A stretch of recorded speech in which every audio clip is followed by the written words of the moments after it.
आप देख रहे हैं उत्तराखंड लाइव न्यूज, खबरों की सच्चाई तक।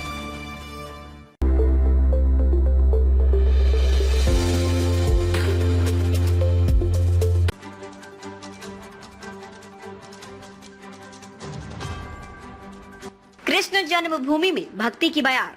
मथुरा में सीएम योगी की मौजूदगी, दिव्य सजावट और भक्तों का सैलाब। मथुरा और वृंदावन में कृष्ण जन्मोत्सव की धूम पूरे शबाब पर है।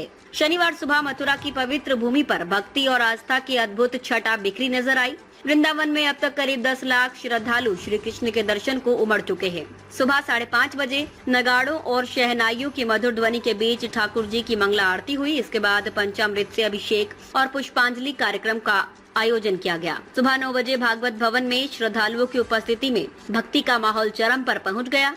इस पावन अवसर पर उत्तर प्रदेश के मुख्यमंत्री योगी आदित्यनाथ ने मथुरा में अपनी 38वीं यात्रा की। उन्होंने श्री कृष्ण जन्मभूमि मंदिर में पूजा अर्चना की और कान्हा रूप धारण किए बच्चों को गोद में लेकर प्यार जताया। उन्हें खीर खिलाई, तिलक लगाया और मोती की माला पहनाई। बच्चों को उपहार स्वरूप खिलौने भी भेंट किए। सीएम योगी ने अपने संबोधन में कहा, पौराणिक विरासतों को संरक्षित करने के लिए हम सभी को एकजुट होना होगा।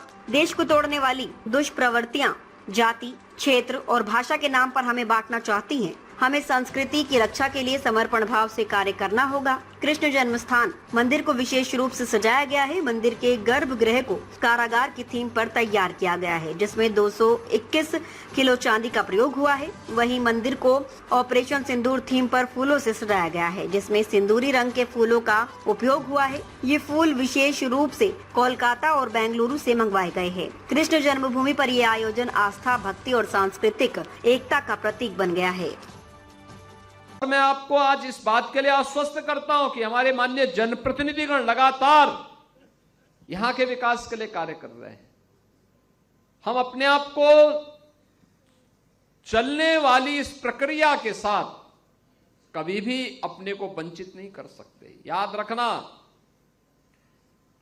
आज श्री कृष्ण जन्माष्टमी है। जन्म का कारण भगवान का परित्राणाय साधूनाम विनाशाय च दुष्कृताम के उद्घोष के साथ हुआ था। सज्जनों का संरक्षण करेंगे, लेकिन दुष्टों का संहार भी करने में कोई संकोच नहीं करेंगे। यह उद्घोष भगवान के जन्म का कारण बना था और जन्म के लिए उन्होंने अकेले भारतीयों का, जहां कुरुक्षेत्र में युद्ध हो रहा हो और धर्म का उपदेश दिया जा रहा हो, युद्ध भूमि ही धर्म भूमि बन गई। दुनिया के अंदर कहीं नहीं हुआ, ये केवल भारत में हो सकता है।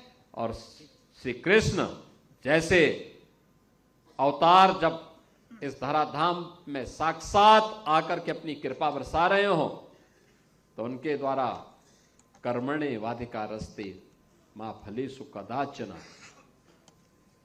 कर्मशील बनने के लिए जो प्रेरणा दी गई, निष्काम कर्म की जो प्रेरणा दी गई, यह जब तक हर भारतवासी के मन में होगा, कोई बाल बांका नहीं कर पाएगा भारत का। भारत आगे बढ़ेगा। भारत को आगे बढ़ने से दुनिया की कोई ताकत रोक नहीं सकती। और भगवान श्री कृष्ण की यही प्रेरणा, जो कर्म की प्रेरणा है, सज्जन शक्ति के संरक्षण की प्रेरणा है, दुर्जन शक्ति को उसकी गति और दुर्गति तक पहुंचाने की प्रेरणा है, वही प्रेरणा हम सबकी ताकत है।